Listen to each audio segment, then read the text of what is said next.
Hello बच्चों, मेरा नाम है मोहित और आपका स्वागत हमारे यूट्यूब चैनल हिस्ट्री चैंपियन में। तो जैसा कि आप जानते हो, शेखावाटी यूनिवर्सिटी का बीए सेकेंड सेमेस्टर का जो अभी एग्जाम हुआ था जनरल इंग्लिश का, एक कम्प्रीहेंसिव इंट्रोडक्शन का, तो उसकी जो पूरा पेपर आपके सामने लेकर आए हूँ। साथ के साथ ये पेपर है बीएससी बीकॉम वालों के लिए, सभी के लिए इम्पोर्टेंट है। मतलब बीए वालों के लिए भी, बीएससी वालों के लिए और बीकॉम वालों के लिए, सभी के लिए इंपॉर्टेंट है। मैं इसकी पूरी आंसर की बताऊंगा। साथ के साथ अगर आप अन्य किसी यूनिवर्सिटी के विद्यार्थी हो तो इस पेपर को जरूर से करके चले जाना, क्योंकि इसी पैटर्न पे आपका पेपर आएगा और कुछ इसी प्रकार से आपके क्वेश्चन भी आएंगे। हो सकता है इस पेपर से भी आपके कुछ ऐसे कैसे सेम टू सेम क्वेश्चन देखने को मिल जाएंगे, क्योंकि सभी यूनिवर्सिटी से एक दूसरे के पेपर लगभग रिपीट होते रहते हैं। तो सबसे पहले बात बताऊँ, ये रेगुलर स्टूडेंट का था, रेगुलर और नॉन रेगुलर विद्यार्थियों का। तो ये कुल कितने मार्क्स का था पेपर? 40 नंबर के मार्क्स का पेपर था, आपको 3 घंटे में करना था। ठीक है, अब अपन बात करेंगे, पहले क्वेश्चन से शुरुआत करेंगे। अगर आप इस पेपर की पीडीएफ डाउनलोड करना चाहते हो तो टेलीग्राम का लिंक है, वो मैं कमेंट बॉक्स में दे दूंगा, वहाँ से जरूर से इसकी पीडीएफ डाउनलोड कर लेना। अब पहले वाला क्वेश्चन है, all the leaders claim that they are wanted. तो सभी के सभी लीडर्स होते हैं, जो राजनेता होते हैं, वो क्या क्लेम करते हैं, क्या चाहते हैं? तो यहाँ पे दो स्पेलिंग थी, PEACE और एक थी PIECE। तो यहाँ पे सही अर्थ क्या होगा? Piece, PEACE, piece. पीस का अर्थ क्या होता है? शांति होना। तो सभी के सभी नेता क्या चाहते हैं? शांति चाहते हैं। तो पहले वाला क्वेश्चन का आंसर क्या होगा? ऑप्शन नंबर ए होगा। Most of the audience members were the board with the performance.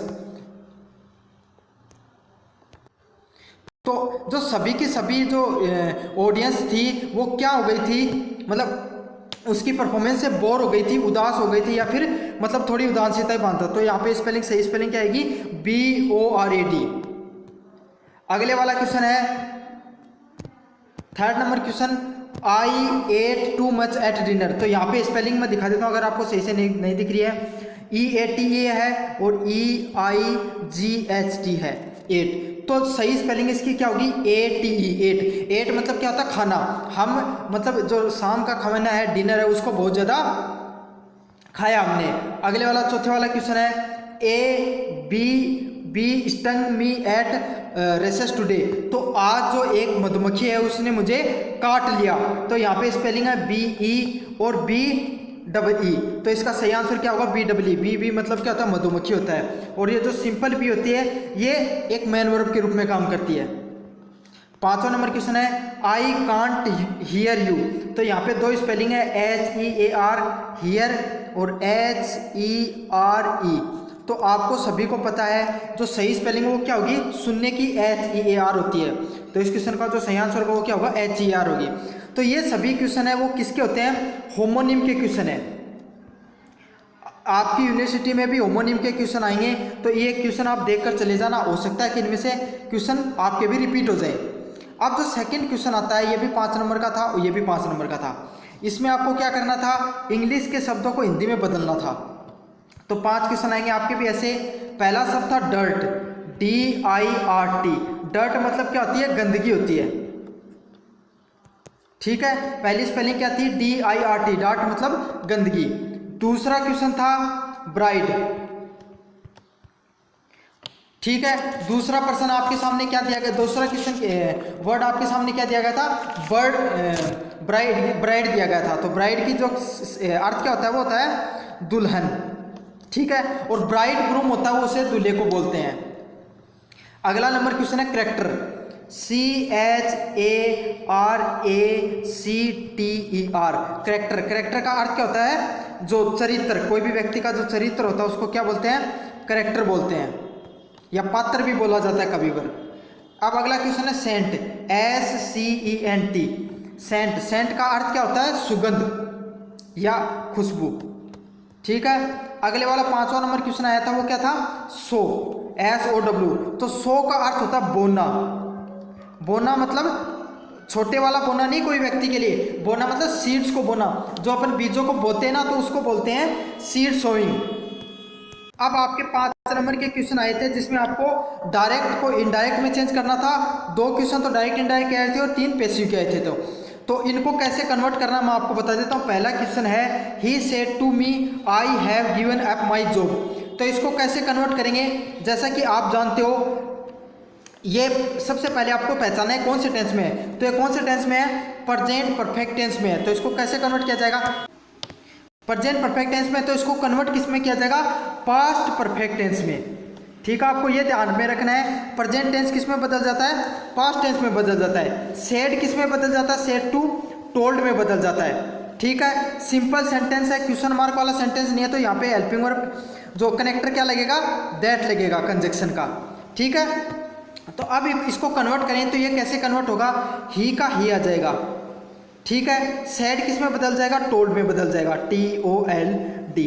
ठीक है, मी किसका, मी का मी रह जाएगा, है जो सब्जेक्टिव कैसा तो ऐसे का ऐसा रह जाएगा।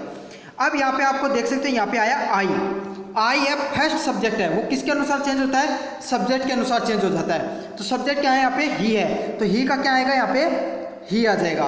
फिर हैव है, अब हैव किसका है, प्रेजेंट सिंपल टेंस का है, तो किसमें, प्रेजेंट परफेक्ट टेंस है, तो किसमें बदल देगा, past perfect tense. Past perfect tense की हेल्पिंग वर्ब क्या होती है, हैड होती है, तो यहाँ पे क्या आ जाएगा, हैड आ जाएगा। ठीक है, वर्ब की थर्ड फॉर्म क्या है, गिवन है, तो हैव के आगे गिवन दे रखा है, तो गिवन का गिवन आ जाएगा, और आगे का सेंटेंस है। अब माई है, माई क्या होता है, मी का ना, मी का ऑब्जेक्टिव केस होता है माई। ठीक है, तो फर्स्ट सब्जेक्ट है, तो किसके अनुसार चेंज होगा, ही के अनुसार, और माई ऑब्जेक्टिव केस है, तो ऑब्जेक्टिव केस ही आएगा यहाँ पे। तो ही का ऑब्जेक्टिव केस क्या होता है, हिज, और जॉब का क्या जाएगा, ऐसा कैसा, जॉब। तो इसका सही क्या बनेगा, he told me he had given his job. तो इसका सही आंसर ये होगा, he told me he had given his job. आपको थोड़ा बोरिंग जरूर लग सकता है, लेकिन पूरी प्रोसेस समझ लो, ऐसे ही आपको पेपर में करना है। अगले वाला क्वेश्चन है, Hari asked me where do you live.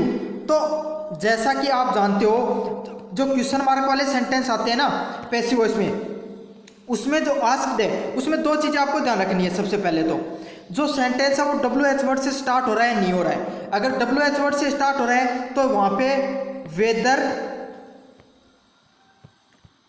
और इफ कनेक्टर के रूप में नहीं लगाना है, अगर हो रहा है तो लगाना आपको। तो यहाँ पे WH वर्ड से स्टार्ट हो रहा है तो यहाँ पे कनेक्टर नहीं लगेगा। फिर अपन किस चीज़ की पहचान करते हैं, फिर अपन पहचान करेंगे कि ये कौन से टेंस में है। तो ये कौन से टेंस में है, प्रेजेंट सिंपल टेंस में। प्रेजेंट सिंपल टेंस वाला किस में बदलता है, पास्ट सिंपल टेंस में। ठीक है, प्रेजेंट सिंपल किस में बदलेगा, पास्ट सिंपल में बदलेगा। तो अब देखेंगे कैसे चेंज होगा इसको। हरी का हरी आ गया, फिर किस में बदल देगा, आस्क्ड का ऐसा कैसा आ जाएगा, मी वेहर का वेयर का ऐसा कैसा आ जाएगा। अब क्या ध्यान रखना आपको, पहले सब्जेक्ट आएगा, WH वर्ड ऐसा कैसा लिखेंगे, फिर सब्जेक्ट आएगा। अब सब्जेक्ट किसके अनुसार आएगा, यू के अनुसार। अब देखो यहाँ पे यू लिखा हुआ है, यू किसके अनुसार चेंज होगा, ऑब्जेक्ट के अनुसार चेंज होगा। ऑब्जेक्ट क्योंकि ये सेकंड सब्जेक्ट है, सेकंड सब्जेक्ट ऑब्जेक्ट के अनुसार चेंज होता है। तो यहाँ पे ऑब्जेक्ट क्या है, मी है, तो मी का जो ऑब्जेक्टिव केस क्या होता है, आई होता है, तो यहाँ आई आएगा। और जो लिव है यहाँ पे, अब जो लिव है वो क्या है, मेन वर्ब है। मेन वर्ब मतलब डू प्लस वर्ब की फर्स्ट फॉर्म आई है, तो ये किस में चेंज हो जाएगा, वर्ब की सेकंड फॉर्म में। तो लिव की जो वर्ब की सेकंड फॉर्म क्या होती है, वो क्या होती है, लिव्ड होती है। तो ये कैसे चेंज होगा, Hari asked me where I lived. समझ में आ गया। एक बार वापस लिख के बता देता हूं, Hari asked me where I lived. तो ये कुछ इस प्रकार से चेंज होगा। मैं पूर्ण कोशिश कर रहा हूं आपको हर चीज समझाने की, पेपर के अंदर किस तरीके से आपको करना है। अगला क्वेश्चन है, राधा संग ए सॉन्ग। तो ये किसमें, ये क्या है, वॉइस में चेंज करना है। तो वॉइस में आपको फॉर्मेट क्या होता है, देखो कोई भी सिंपल टेंस सेंटेंस होता है उसका फॉर्मेट क्या होता है, subject plus helping verb plus main verb plus का क्या होता है, ऑब्जेक्ट प्लस का कॉम्प्लीमेंट या एडवर्ब। तो अब क्या होता है, जो ये तो होता है सिंपल टेंस, एक्टिव जो एक्टिव सेंटेंस होता है उसका ये फॉर्मेट होता है, पहले सब्जेक्ट आएगा। अब यहाँ पे मैं समझाता हूँ सब्जेक्ट क्या है। यहाँ पे राधा क्या सब्जेक्ट है, हेल्पिंग वर्ब और मेन वर्ब दोनों का काम क्या कर रही है, संग, क्योंकि SANG ये सेकंड फॉर्म है। सिंग की जो सेकंड SING सिंग मतलब गाना, उसकी सेकंड फॉर्म होती है सेंग SANG। ठीक है, तो कौन सा टेंस है? पास्ट सिंपल टेंस है। और यहाँ पे ऑब्जेक्ट क्या है? A song. समझ में आ गया? अब इसको आपको पैसिव टेंस में चेंज करना है। तो पैसिव टेंस में कैसे चेंज होगा? सबसे पहले आएगा ऑब्जेक्ट, फिर क्या आएगी? Helping verb. कौन से टेंस की हेल्पिंग वर्ब आती है? जो सेंटेंस आपको दे रखा है उससे अगले वाली, प्लस मेन वर्ब। अब अच्छा, वर्ब है ना जो मेन वर्ब, वो हमेशा वर्ब की थर्ड फॉर्म आएगी। समझ में आ गया? Plus by plus object. लेकिन इसमें एक एक्सेप्शनल केस भी बनता है, इज एम आर वाला। वहाँ पे क्या आता है? इज एम आर वैसा का वैसा आ जाता है, being plus MP3 by plus object हो जाता है। तो अब ये कैसे चेंज होगा? पहले ऑब्जेक्ट लिखेंगे, तो क्या आएगा ऑब्जेक्ट? A song. ठीक है, अब पास्ट सिंपल टेंस है तो कन्वर्ट किस में होगा? पास्ट कंटिन्यूस टेंस में। तो पास्ट कंटिन्यूस टेंस की जो हेल्पिंग वर्ब क्या होती हैं? वॉज या वर होती हैं। लेकिन यहाँ पे सॉन्ग आया, वो सिंगुलर सेंटेंस है, तो यहाँ पे क्या आएगा? वॉज आएगा। वॉज वर्ब की थर्ड फॉर्म क्या होती है? सिंग, सैंग, संग। ठीक है, by Radha, by plus object. तो ऑब्जेक्ट क्या है? सब्जेक्ट क्या है यहाँ पे? राधा। तो इस प्रकार कुछ प्रकार से चेंज होगा। A song was सैंग by Radha. अब अगले वाले की बात करें, हु एट द केक। तो एक केक किसने खाया? ये कैसे चेंज होगा? देखो हु है ना, हु, वो हमेशा बाई हु में चेंज होता है, आपको हमेशा ये बात ध्यान रखनी है। ठीक है, फिर क्या आता है? सब्जेक्ट आएगा, फिर आपकी वर्ब की थर्ड फॉर्म आएगी, प्लस ऑब्जेक्ट आएगा। तो ये इसका फॉर्मेट होता है। तो ये किस में चेंज होगा? By whom the cake was eaten. The cake was eaten, EATEN। तो इसका ये होगा by whom the cake was eaten. और सिंपल भी लिख सकते हो, द केक वाज इटन, ये भी सही हो सकता है। अगले वाला सेंटेंस है यू मस्ट डू इट। तो मैंने आपको सारा समझा दिया, अब मैं डायरेक्ट इसको चेंज करके बताऊंगा। इसका सही आंसर क्या होगा? It must be done. ये होगा इसका सही answer. You must be done का क्या होगा? It must be done. तो ये वाला सेंटेंस था। अगले वाले क्वेश्चन जो आपके सामने आते हैं वो कौन से आते हैं? Subject verb object complement plus adverb वाले सेंटेंस। तो सीधा सीधा मैं आपको बता देता हूं। पहला क्वेश्चन है the boy was written, the boy written a play,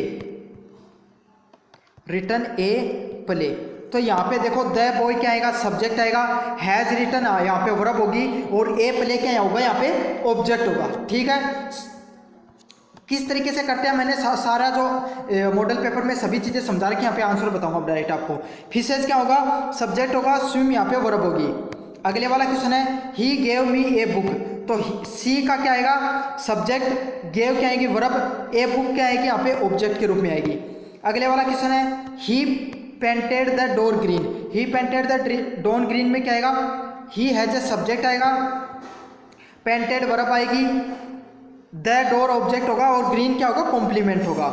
object is a Jaipur is a beautiful city.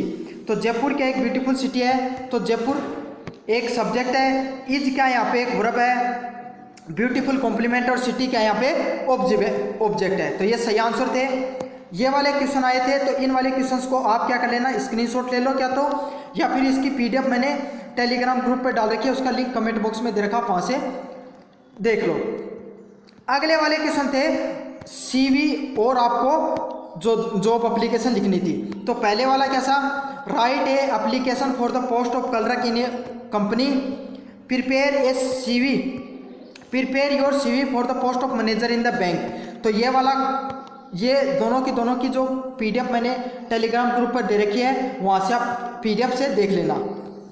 अगले वाला क्वेश्चन है right a paragraph of any one topic. कौन सा टॉपिक है? Democracy, impact of television and an ideal student. तो ये जो passage और जो ये CV है, इसकी मैंने PDF डाल रखी है, वहाँ पे से आप टेलीग्राम से देख लेना।